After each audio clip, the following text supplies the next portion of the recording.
السلام عليكم ورحمة الله وبركاته. ازيكم حبايب قلب؟ عاملين ايه؟ وحشتوني كتير. ان شاء الله النهاردة جيلنا لكم بوصفة جميلة جدا وان شاء الله هتعجبكم. طبعا عاملاها قبل كده معاكم على القناة. هحطها لكم ان شاء الله في اللينك بتاعها في صندوق الوصف. طبعا عملنا رموش الست بطريقة سهلة جدا، وطبعا بدون دقيق، بدون لبن بودرة، وسهلة جدا وبسيطة، وإن شاء الله مكوناتها موجودة في كل بيت. يلا نبدأ كده على بركة الله نشوف الوصفة بتاعتنا مكوناتها ايه.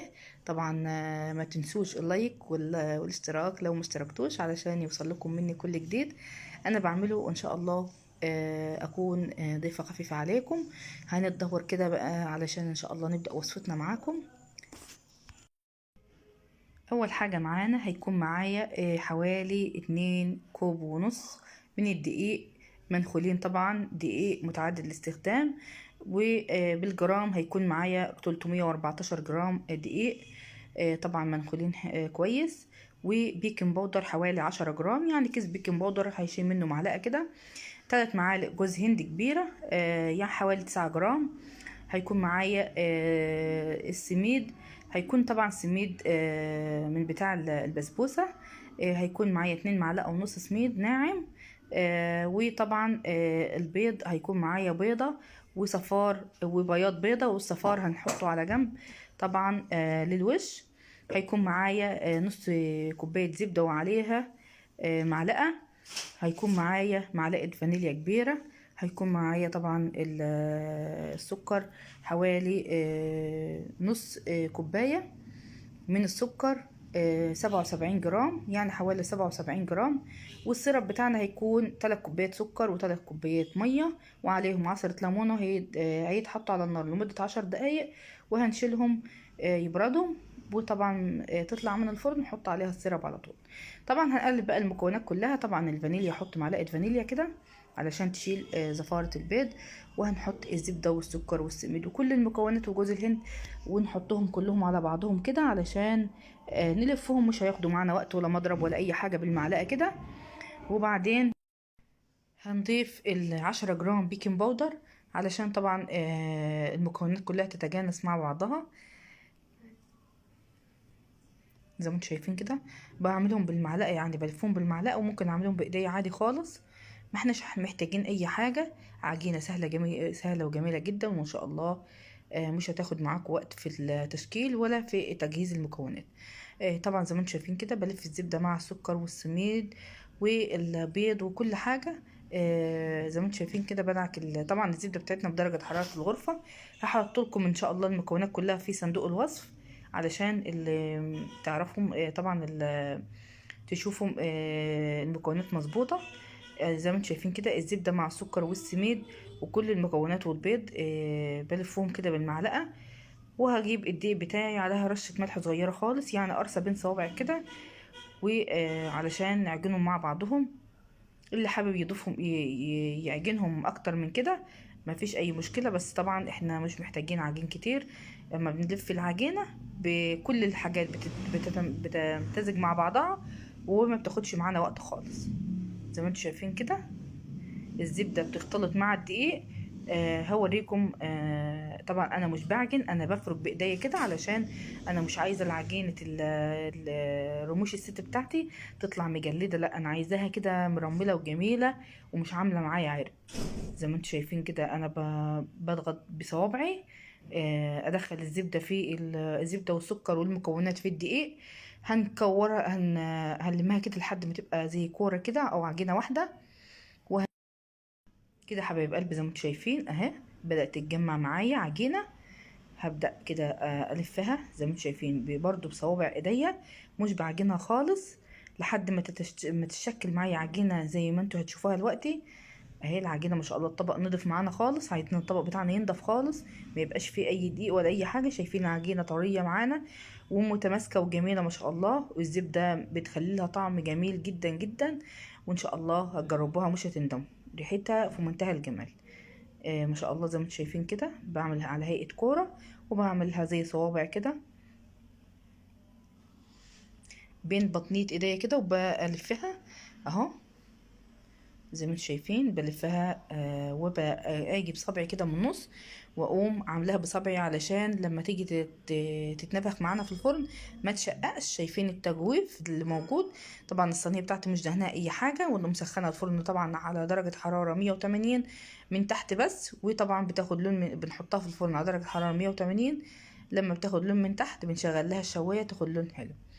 زي ما انتم شايفين كده ببدأ اعمل بصبعي برضو تجويف علشان لما تبدأ تتنفش معانا وتتنفخ معانا ما ترتفعش معايا كده وتشقق مني. ان شاء الله جميلة جدا وناجحة جدا جدا، ان شاء الله جربوها مش هتندموا. هحط لكم المكونات تاني ان شاء الله في صندوق الوصف علشان اللي حابب يعرف الوصفة ومكوناتها بالظبط وبالجرام وبالكوباية. وان شاء الله الوصفة بتاعتنا مش هتاخد معاكي حوالي 10 دقايق تأجيز وفي الفرن ناخد لها 10 أو 12 دقيقة بالكتير قوي، والوصفة تكون جاهزة ان شاء الله. وصفة سهلة وسريعة. طبعا نحطها زي ما انتم شايفين كده. هنجيب بقى البيضة بتاعتي بعد ما خلصتها.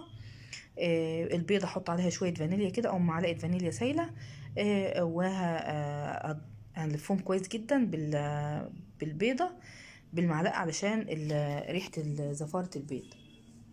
زي ما انتم شايفين بعملها قوي بقلبها قوي علشان الفانيليا تشتغل كده معاها وتبقى تاخد من بعضها.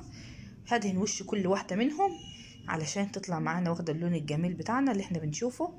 طبعا الرموش الست يا جماعة مش مكلفة خالص، وكل مكوناتها في البيت، يعني كل حاجة موجودة معانا ما شاء الله، بسيطة وسهلة. وطبعا لو ما عندكيش جرام قلتلك تعملي بالكوباية كوباية كذا، ويعني الدقيق والسكر وكل حاجة. وصفة سهلة وسريعة.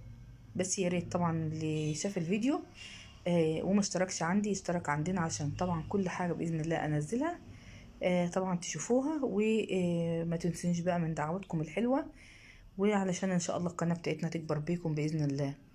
زي ما انتم شايفين كده بدهن الصينية بتاعتي، بدهن الرموش الست كده بالفرشة لحد ما تبقى لونها اصفر جميل كده.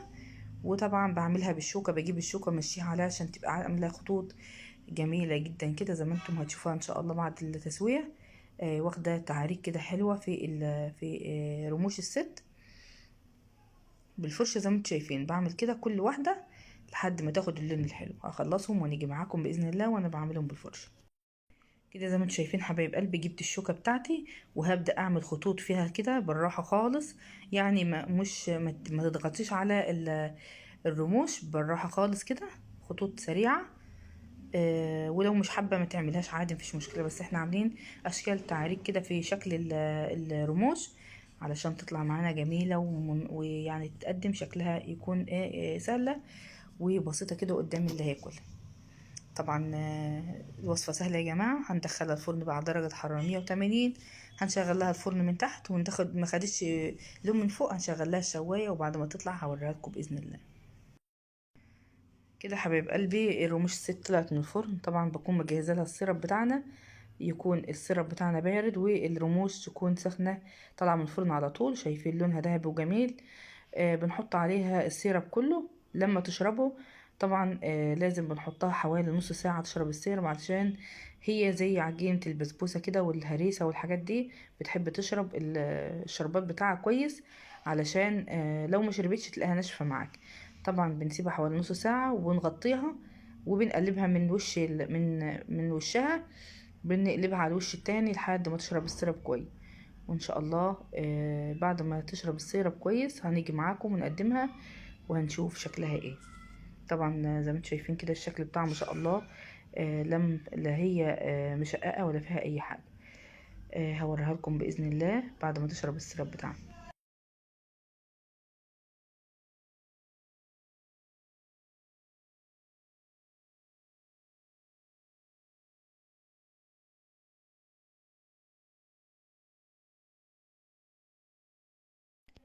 كده حبايب قلبي زي ما انتم شايفين رموش الست بتاعتنا ما شاء الله جميلة جدا وشربت السيرب بتاعنا. طبعا بنقدمها بأي شكل انتوا حابينه. ممكن نحط نزينها بالفستق، نزينها بأي حاجة عندنا. طبعا لقيت عندي كريز زينته بيها. زي ما انتم شايفين كده ما شاء الله جميلة جدا وشاربة السيرب بتاعنا ما شاء الله. زي ما انتم شايفين دايبة دوب ما شاء الله. كل ما تقعد في السيرب اكتر بتشرب السيرب كويس جدا. وطبعا تسيبوها حوالي نص ساعة متغطية. لما تشرب السيرب خالص نبدأ بقى نحطها في اطباق التقديم. وطبعا يا رب الحلقة بتاعتي بتاع النهاردة تكون عجبتكم. وان عجبكم طبعا ما تنسونيش باللايك والشير والسبسكرايب علشان يوصل لكم مني كل جديد. وان شاء الله اشوفكم على خير في حلقة تانية. مع السلامة.